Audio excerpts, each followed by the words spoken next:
Hello friends, তো দেখো কালকে তো গেছিলাম, তোমাদের বললাম যে কাজের জন্য গেছিলাম, কিন্তু কাজটা হয়নি এখনও। আর হয়নি, তারপরে বলেছি কিন্তু সেখানেও কোনো কথাবার্তা হয়নি। তো আমার মনটা খুব খারাপ আর আমার শরীরটাও খুব খারাপ। আর টনসিলটা বেড়েছে, তাতে যন্ত্রণা। টনসিলটাও একটু বেড়েছে, ডাক্তারও দেখাতে পারছি না, যাওয়ার কথা সেখানেও যেতে পারছি না। তারপরে মেয়ের যে স্যারের কথা বলেছিলাম, উনিও তো পড়াবে না, না করে দিয়েছে, কিন্তু অন্য জায়গায় যে গেছিলাম সেখানেও অ্যাডভান্স চাইছে। তো আমি এখনও পাচ্ছি না, কি করব সেটাই চিন্তা করছি বন্ধুরা। এবার এক্ষুনি যে আমি একটা কোনো কাজ করব, কাজ তো বলে এসেছি, কিন্তু বললেই তো কাজ পাওয়া যায় না। তারপরেও এখনও সেখান থেকেও কোনো খবর আসেনি।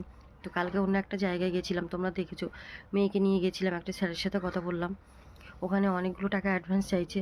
এই মুহূর্তে আমার কাছে অত টাকা নেই, আর ফিসটাও অনেকটা, বেশ প্রায় 2000 টাকার, 2000 টাকা না, 1800 টাকা করে বলেছে। কিন্তু এক মাসের অ্যাডভান্সও দিতে হবে। তো আমি বললাম যে এরকম, আর মাঝখান থেকে তো নিতেও চাইছে না, বছরের প্রথম দিক থেকে ওদের পড়াতে হয়। কিন্তু আমি বললাম যে এক জায়গায় পড়ছিল, সেখানে না করে দিয়েছে, আমার এরকম 2 মাসের ফিসটা আটকে গেছে তাই। তাও উনি বলল ফিস তো প্রত্যেক মাসেই দিতে হবে। আর বন্ধুরা, জানি না তোমাদের ওইখানে কীরকম, আমাদের এখানে এরকমই, ফিস ছাড়া কেউ পড়ায় না। আর মানে তোমার বাড়ির পরিস্থিতি যেমনই থাক, ফিস তাদের দিতেই হবে মাসে মাসে, এরকম তাদের ব্যাপার।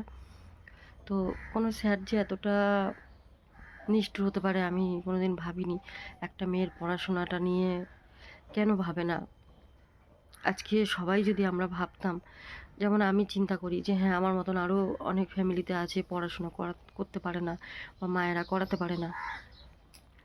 তো আমারও সেরকম। দেখো, সন্তোষী মায়ের কাছে পুজোটা করলাম, যে বছরের প্রথম দিকে পুজোটা পড়েছে করি, কিন্তু বন্ধুরা দেখো আমি এতটাই অসহায়,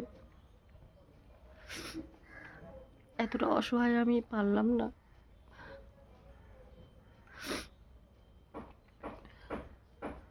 কি করব কিচ্ছু জানি না, কিছু বুঝতেও পারছি না কি করব। এক্ষুনি আমি একজন পড়ার স্যার কোথায় পাবো? সে তো আছে, তার মধ্যে কোনো কিছুই এখনো কিছু করতে পারেনি। মেয়ের দুটো বই বাকি আছে, বই দুটোও কিনতে পারিনি। মক টেস্ট পেপারটা নিতে হবে এক্ষুনি, অন্তত আমাকে, আমার অনেকগুলো টাকার দরকার। মেয়ের পড়াশোনা আর সেলাইয়ের কাজটাও এখন সেরকম হচ্ছে না, কম হচ্ছে। তো পাচ্ছি না, চেষ্টা তো করছি। মেয়েও জানে যে আমার মা অনেক চেষ্টা করছে, কিন্তু চেষ্টা করেও আমি হেরে যাচ্ছি। যেদিকেই যাচ্ছি সেদিকেই কোনো কিছু হচ্ছে না। লাস্টে মা বাবাকেও বললাম, মা বাবা তো সেরকম কোনো ক্ষমতা নেই যে তারা করবে বা হেল্প করবে। আর ওই বাপ্পা তো, ওনাকে অনেকবার ফোন করেছি, ফোন উনি ধরে না, হয়তো উনি ব্যস্ত থাকে, ওনার অনেকেই ফোন করে, সেটাও হতে পারে। তো কি করব, কিছু তো বলা যায় না, কারোর সম্বন্ধে আমি কি করে বলবো। কিন্তু হ্যাঁ, উনি নাকি হেল্প করে, ওনাকে আমি দেখেছি, ভিডিও দেখি, ওনার ভিডিও তো দেখেছি, কিন্তু উনি আমাকে তো হেল্প করেনি। আর তাছাড়া উনি তো আমার সাথে যোগাযোগও করছে না। না, আমি তো ফোন করেছি, চেষ্টা করছি, কমেন্ট করছি, কোনো রিপ্লাইও আসে না।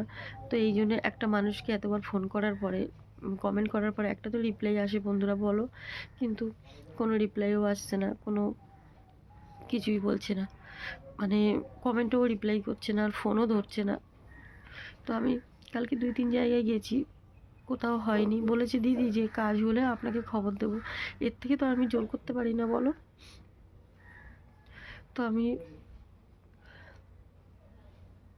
আমার হাজবেন্ডের সাথে বাড়িতে তো যোগাযোগ করতে পারছি না। তো নাম্বার পেয়ে ফোন করেছিলাম, ফোন ধরে বলছে যে আমি তোমার মেয়ের জন্য কিচ্ছু করতে পারবো না। বলো বন্ধুরা, মেয়েটা কি শুধু আমার একাই? এতগুলো বছর তো আমি করলাম, এখন তো আমি পারছি না, কি করব? সেই টেনশনে আমি নিজেই অসুস্থ হয়ে পড়ছি। আমি অসুস্থ হয়ে পড়লে আমার মেয়েকে কে দেখবে? সে তো আছে। আর সবাই তো এটাই চায়, আমার শ্বশুরবাড়িতে তো এটাই চায় যে আমার মেয়েকে পড়াশোনা যাতে আমি করাতে না পারি, এটা তো চায়। আর আমাদের এখানে না, কোথাও থেকে কেউ হেল্প করতে চায় না, বিশেষ করে পড়াশোনার জন্য। জানি না কেন। হয়তো স্কুলে বললে অনেক ম্যাডামরা হেল্প করতো, কেন আগে করেছে আমাকে, যেটা করেছে কেন মিথ্যা কথা বলবো।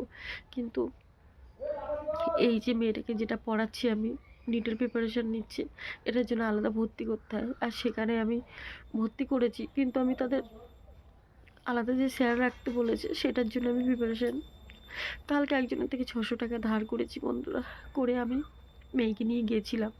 কিন্তু সেখানে গিয়েও কোনো কিছু হলো না। মাঝখান থেকে আমার 600 টাকা ধার করলাম, চলে গেল। আমার গলার অবস্থা শুনে তোমরা বুঝতেই পারছো আমার গলাটা কীরকম হয়েছে। তারপরে আসলে টেনশানে, আমাকে তো ডাক্তার টেনশন করতে না করেছে, টেনশানে হচ্ছে। আর ঠান্ডাটাও পড়েছে, তো আমার তো ঠান্ডা একদম লাগানোই বাকি, মানে বারণ। কিন্তু আমি সেখানে যে সেলাইয়ের ওখানেও গিয়ে বলেছিলাম যে আমাকে যদি 5,000 টাকা ধার দেয়, আমি আস্তে আস্তে সেলাই করে কাটি, মানে শোধ করে দেবো সপ্তাহে সপ্তাহে। বলছে আপনি কোথা থেকে শোধ করবেন, আপনি তো সপ্তাহে 2,000 টাকা করে আপনার লোন আছে, প্লাস মাসে লোন আছে। এটা জানে যারা, আমার মেয়ের পড়াশোনার জন্য আমি ধার করেছি, লোন তুলেছি, তো সেই জন্য কেউ দিচ্ছে না। তারপরেও বন্ধুরা আমি চেষ্টা করে যাচ্ছি, চেষ্টার আমি কোনো ত্রুটি রাখছি না, কিন্তু তারপরেও আমি পারছি না। কী করবো কিছুই বুঝতে পারছি না। আমার গলাটা দেখছি আমার কতটা ফুলেছে, দেখো টনসিলটা। আর আমার শরীরটা সত্যি খুব খারাপ, কয়েকদিন ধরেই শরীরটা খারাপ। তারপরও আমি কষ্ট করে পুজো করেছি, পুজো করে ওখান থেকে এসে তারপরে সেই থেকে চেষ্টা করে যাচ্ছি। দেখো পুজোটাই তো বেশি খরচা হয় না, 200 টাকা 250 টাকার মধ্যে পুজো হয়ে গেছে। কিন্তু আমি মেন যে জিনিসটা, আমার মেয়ের পড়ার বই খাতা এনে দিয়েছি 10টা, কিন্তু আর তো কিছু করতে পারছি না। আমার মেয়ের জন্য আমি কিছু করতে পারছি না। একটা মা যখন মেয়ে সন্তানের জন্য কিছু করতে না পারে, তখন সত্যি বন্ধুরা নিজেকে খুব অসহায় মনে হয়। আমি সত্যি খুব অসহায় মা একজন। আমার মেয়েটার পড়াশোনা করাতে পারি না, ঠিক মতন ভালো খেতেও দিতে পারি না, কিন্তু আমার মেয়ে যা দিই তাই খেয়ে নেয়। ও খেতে চায় না, বলে আমাকে পড়ার জন্য বই কিনে দাও। একটা মেয়ে পড়ার জন্য বন্ধুরা এত চেষ্টা করছে, এত লড়াই করছে তার মার সাথে, কিন্তু আমি কিছু করতে পারছি না বন্ধুরা। ওর মা খুব অসহায়।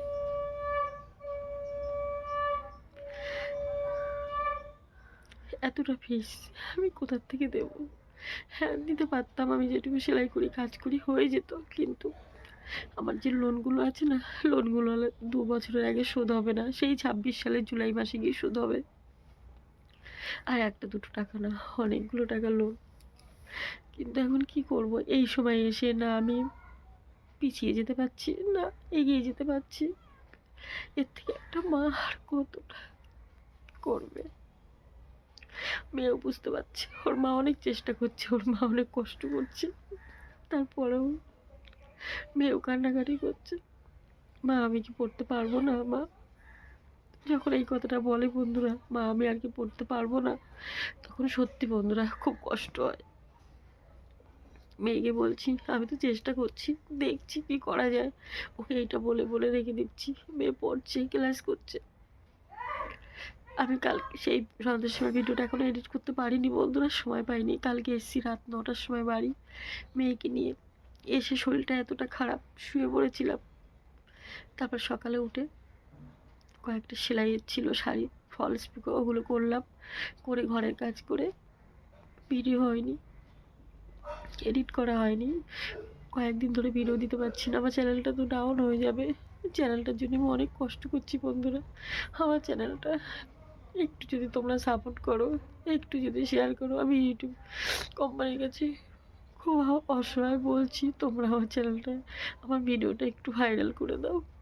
দিলে এখান থেকে একটা আর্নিং আসলে আমার মেয়েটাকে পড়াতে পারবো। যদি আমার মেয়েটাকে পড়াতে পারি তাহলেই আমি ধন্য, আর কিছু চাই না আমি। আমার কোনো কিচ্ছু লোভ নেই, না আমার গয়নাগাটি, না আমার শাড়ি গয়না, কিচ্ছু চাই না। আমার কাছে সোনা বলতে আর কিচ্ছু নেই, থাকলে তো আমি দিয়ে আসতাম, দিয়ে এসে আমার মেয়ের পড়াশোনা, আগে আমার মেয়ের পড়া না আমার সোনা, সোনা গয়না পড়া, বলো বন্ধুরা। একটা মা যতটুকু ছিল সে চেষ্টা করে আজকে মেয়েকে এই জায়গায় নিয়ে এসেছি। শুধু একটা দুটো, সেই 6 মাস বয়স থেকে, 6 মাসের বেবি হয়েছে। যেদিন থেকে হয়েছে সেদিন থেকেই আমি ঠিক করে যে আমার এই লড়াই আমাকে লড়তে হবে। যেহেতু আমার মেয়ে হয়েছে, আমি জানি আমার শ্বশুরবাড়িতে কেউ দেখবে না। কেউ তো দেখছেও না, কোনোদিন দেখেনি। আরও একসাথে ছিলাম, সমস্ত কাজ করে দিতাম, গরুর মতন খাটতাম, তবুও শ্বশুরবাড়িতে কোনো নাম নেই। উল্টে আরো বলে মেয়েকে পড়াবে, মেয়েকে ডাক্তার বানাবে, কি দরকার, বাড়ির থেকে বার করে দে, এরকম বলে আমার হাজবেন্ডকে। আর আমার হাজবেন্ড, সে আমাদের পাশেও নেই, আমাদের কোনো কথাও শোনে না। তাকে যা বুঝায় সে তাই বোঝে। তো আমি কি বলবো তোমাদের বলো? তোমরা হয়তো ভাবো অনেকে ভিডিও করতে বসে গেছে, কিন্তু বন্ধুরা আমি সত্যি অসহায়, তাই আমি বসি ভিডিও করতে। আমার তো কিছু করার নেই, আমি তো কিছু করতে পারছি না। চেষ্টা করছি, চেষ্টার কোনো রাখছি না, কিন্তু তারপরেও আমি কিছু করতে পারছি না মেয়েটার জন্য। এটাই আমার শুনে আমার বুকটা বেড়ে যাচ্ছে যে আমি কোনো কিছু করতে পারছি না আমার মেয়েটার জন্য। এই কষ্টটা কোথায় যেন তো বুকে, যে আমি কি করব।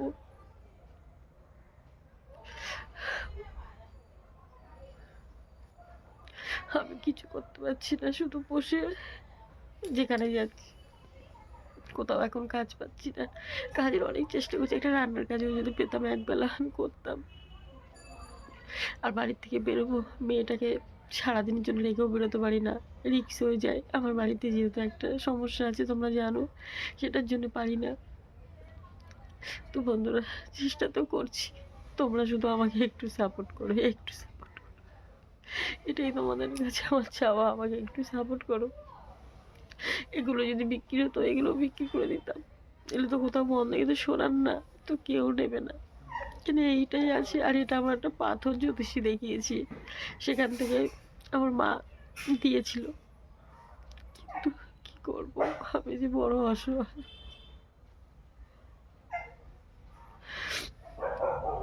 কিছু করতে পারছি না।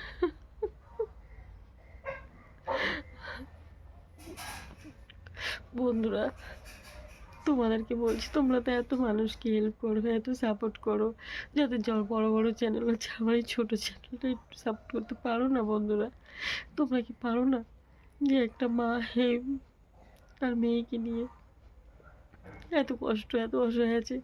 আজকে সানডে, কি রান্না করব জানি না, এখনো কিছু ঠিক নেই, কিছু বাজার নেই। তারপরেও মা এসেছিল, কিছু বাজার দিয়ে গেছিল, ওটা রান্না করেছি, 2 দিন চলেছে। আর আজকে আবার 600 টাকা ধার করেছি, সেই একটা টেনশন, তাকে টাকাটা দিতে হবে।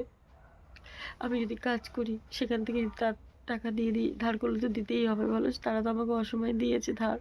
কিন্তু এখন আমি কি করব?